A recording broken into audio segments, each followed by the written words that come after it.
জীবনে অনেক বড় স্বপ্ন ছিল আমি একটা লিগের থাপড়াবো। ছাত্রলীগ নেতাদের পেটানোর হুঁশিয়ারি, শেখ মুজিবকে জুতা দিয়ে তথাকথিত শ্রদ্ধা জানানোর মতো বিতর্কিত কর্মকাণ্ডে আলোচিত জুলাই যোদ্ধা তাহরিমা জান্নাত সুরভিকে এবার ব্ল্যাকমেইল, মামলা বাণিজ্য ও প্রতারণার মাধ্যমে কোটি কোটি টাকা আত্মসাতের অভিযোগে গ্রেফতার করেছে পুলিশ।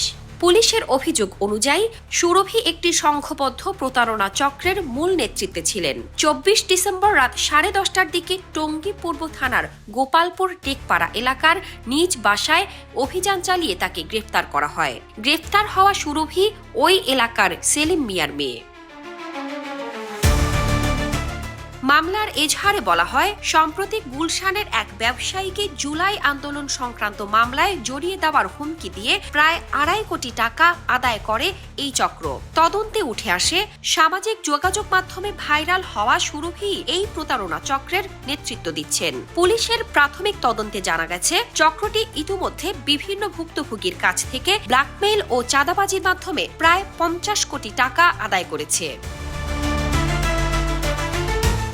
এজাহারে আরও উল্লেখ করা হয়, গত বছরের জুলাই আগস্ট আন্দোলনের সময় গুলশান ও বাড্ডা এলাকায় সংঘটিত হত্যা মামলায় জড়িয়ে দেওয়ার ভয় দেখিয়ে এক ব্যবসায়ীর কাছ থেকে ধাপে ধাপে বিপুল অর্থ আদায় করা হয়। আসামি বানানো, পুলিশি হয়রানি ও গ্রেফতারের আতঙ্ক দেখানোর পাশাপাশি মামলা মীমাংসা করে দেওয়ার প্রলোভন দিয়ে চক্রটি অর্থ আদায় করত।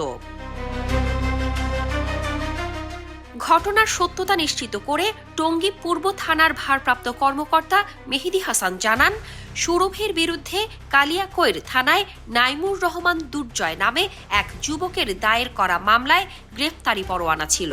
ওই মামলায় চাঁদাবাজি, অপহরণ করে অর্থ আদায় এবং ব্ল্যাকমেইলিং সহ একাধিক গুরুতর অভিযোগ রয়েছে।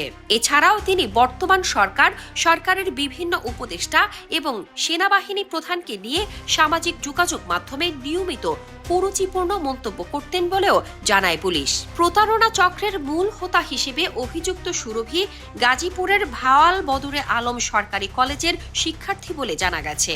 সামাজিক যোগাযোগ মাধ্যমে ভাইরাল ভিডিও, বিতর্কিত কর্মকাণ্ড এবং নির্দিষ্ট ব্যক্তিকে লক্ষ্য করে করা লাইভ সম্প্রচারের কারণে তিনি আগে থেকেই আলোচিত ছিলেন। অভিযোগ রয়েছে, নিজের ভাইরাল পরিচিতিকে কাজে লাগিয়ে প্রভাবশালী ব্যক্তিদের সঙ্গে যোগাযোগ তৈরি করতেন এবং পরবর্তীতে ভয়ভীতি দেখিয়ে অর্থ আদায় করতেন।